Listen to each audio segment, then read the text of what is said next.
DJ Forbes, thank you so much for your time. What a long and illustrious career you had with the All Black Sevens. And I just want to rattle off a few of your achievements, if you don't mind. It was a record-breaking 11-year career. You captained New Zealand to Commonwealth Games gold and a Sevens Rugby World Cup title. When you retired, you were the most capped player in international sevens, a World Sevens Player of the Year, 4-time New Zealand Sevens Player of the Year. When you retired in 2017, you had 6 World Series titles, arguably the greatest sevens player we've ever produced. Probably think I'm a little bit old, hearing all those stats. Probably played a bit longer than I probably should have. No, I think I'm definitely blessed and honoured to, play in the jersey for that long. Some great accolades along the way, but definitely, the opportunity to wear the jersey for a career was a blessing. It all started back in West Auckland. Can you sort of talk us through how you got into sport and found your way into the code of rugby? Peter Fats, my Uncle Peter, my Uncle Sua, who played rugby league in terms of the rugby pedigree. I'd have to give credit to Uncle Peter and Uncle Sua. But, I think for me it was, just wanting to enjoy sport. I had no pressure from my parents to play it. It was just, having a bit of fun. Probably the pressure came from my uncle. I guess slowly over time, tried a bit of everything. A lot of people don't know that I played a bit of table tennis. So I think when my boys were playing representative footy, I was probably playing, representative table tennis for a little bit. And then finally, as I sort of got to the back end of my schooling, started taking rugby a little bit more seriously. Despite trying your hand in so many different sports, like you classed yourself as a late bloomer. Yeah, well, I guess because I didn't go through the system. I wasn't shoulder tapped or earmarked for greatness, but I, kept chipping away. When I sort of started getting a few opportunities, started to think about potentially to make a career and try and catch up to some of the friends and some of the mates that I was playing with at school who were All Blacks, pretty much straight out of school. You mentioned those teammates at Kelston Boys. Are you able to sort of name a few of those? They were, I think, world champions at the time. Yeah, well, I mean, Sam Tutupo, Mosi Tuilu'i, Sione Lawaki, Anthony Tutavaki. There was a lot of them. My cousin John Senio, older cousin Kevin Senio. Kelston had a pedigree, they were renowned for having athletes coming out of school and being earmarked, and so here's little DJ, playing a little bit of table tennis, playing a bit of league, watching all these guys, do what they do on the international stage. And that maybe, gave me a little bit of a glimpse of potentially, what could be for me.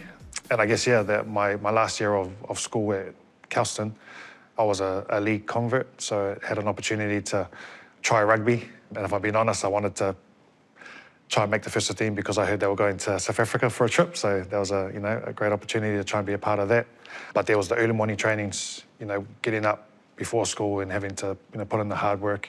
And that's probably where it started for me in terms of seeing this is what they all did, probably for a majority of their schooling. And I had my first taste of it in my last year of school.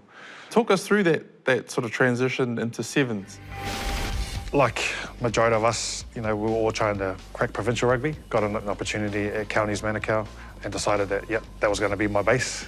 And then while I was doing that, I was sort of dabbling in sevens and I was playing sevens as a summer sport to try and keep fit, to stay away from, blowing up over, the Christmas season. And then, just a good friend of mine, Mana Ashford, who said, we can put a team together. And we started playing a few tournaments, won a few tourneys, and started getting looked at by a couple of sevens coaches. And then got an opportunity, did 1 year under Eric Rush, won a nationals, and then got asked to trial for the, New Zealand sevens team, and the rest is history. That's the thing I love about your career. It's like we witnessed you grow as a player, the way you were under pressure that wasn't there from the start. And obviously Titch saw something in you.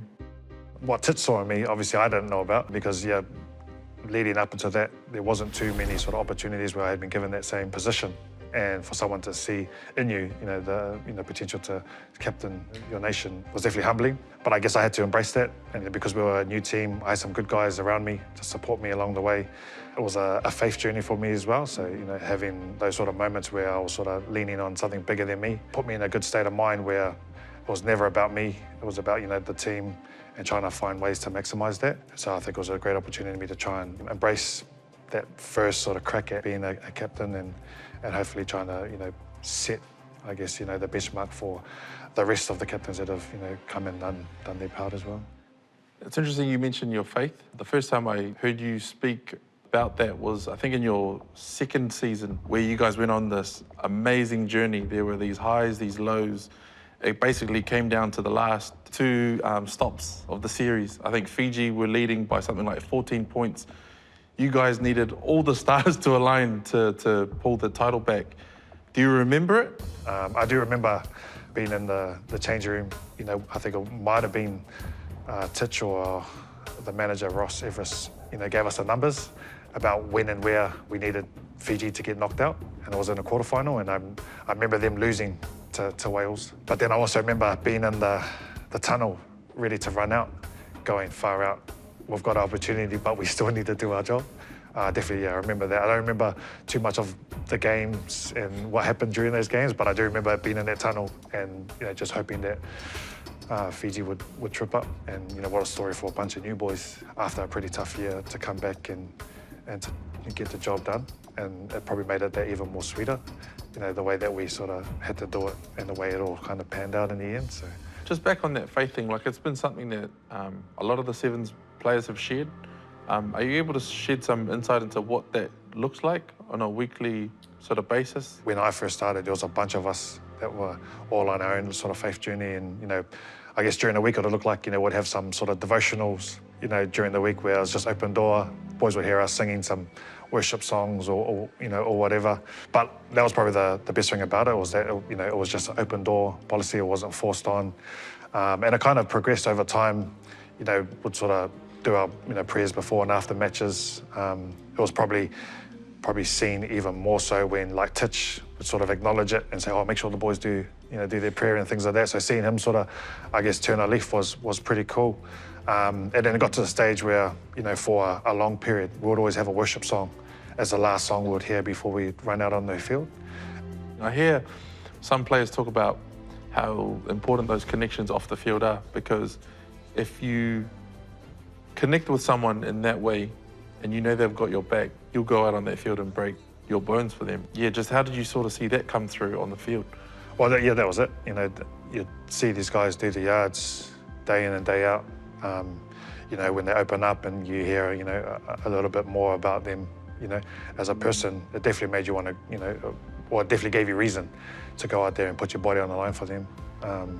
And so that was sort of, I guess, part and parcel of it. You know, even just the training environment, you know, we went through some pretty tough trainings, but it brought that team together. So when times did get tough, you know, the boys, you know, stuck it out rather than sort of finger pointing and whatnot. Speaking of that brutal training regime that Titch used to run, what did you learn about yourself in that environment? I think for me, definitely, you know, coming out of that environment, I always want to be sort of challenging myself. Like, I'm 40 now, but I'm still trying to look for ways to, you know, to test the waters. And I could hand on heart say that was testament to the environment that he created. Well, the environment he did create led to a sustained period of success. Would one of the highlights for you be that Commonwealth Games gold medal in Delhi in 2010? For sure, I think that was the pinnacle of most of our careers.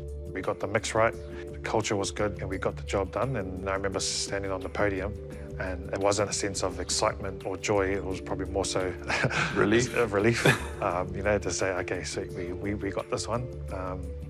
You know, and the environment that was, you know, in Delhi, there was, you know, a lot going on.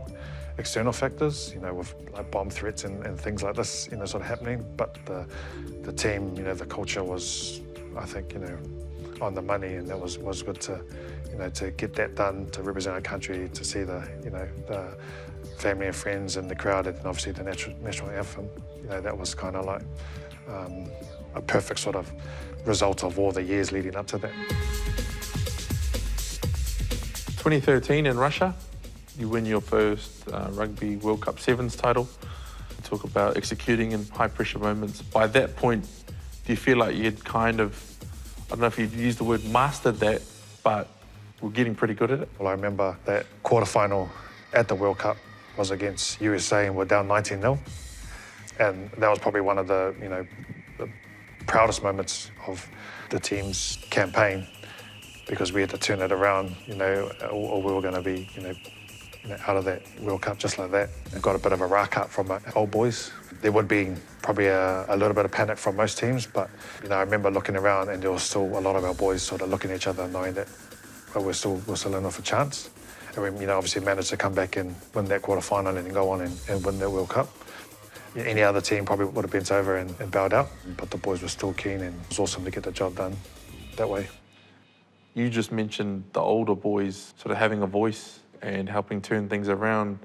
Bringing that emotion into it, does that help? Well, I think, yeah, it was just a reminder of the legacy, and the players that had gone before us, the legends that had gone before us, and just reminding us of, trying to, leave the jersey in a better place. And, people always talk about it, and this environment is talked about massively.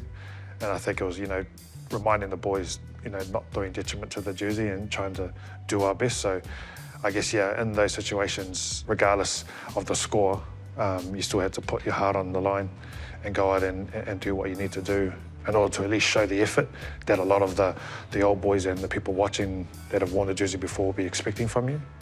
And I guess that was probably, the luxury that, yep, we did manage to claw that game back. But then for the semi-final and that final, we put together some pretty comprehensive performances that were worthy of, a World Cup medal. Hong Kong has been a huge part of this team's legacy. Anytime you win Hong Kong, it's special. There's only a few countries that have ever won. 2014 was an awesome year that the boys managed to get the job done, and traditionally would perform the haka after a victory, so it was a haka that we did. And during that evening, they had black rain, which is a torrential downpour, which usually, puts the city on gridlock. So that was quite, it was quite unique to obviously, one, perform the haka like we did in the rain. The city was on gridlock, but we all sort of spoke about that, those moments where, sort of the heavens open up for us. There was a lot of finals I remembered in that 2014 year, I think, where the games that we won, rain will start, either, just on kickoff or post kickoff. But to see the heavens open up like that, yeah, it was definitely a special moment. We're sort of getting into the latter years of your career, and you've told me you never stopped learning, even towards the end. You're thinking about the coaching? That's where my heart is. But I guess I just wanted to do a little bit more on the other side of the line around sort of sport administration and management first, just so I've got a little bit on the CV. I know the coaching career can be a very cutthroat and can even be a short one if it's not lived properly. So try to have a few more tools in my toolkit. But I think working with the next generation, trying to apply some of my learnings would be a great opportunity. Yeah. Well, it's been an amazing ride, and you've been incredibly blessed, my friend, but it's not over yet. We look forward to seeing what you do next. Thank you for inspiring generations of young Kiwi kids to follow in your footsteps. So, yeah, thank you so much for your time, DJ. Thanks for having me.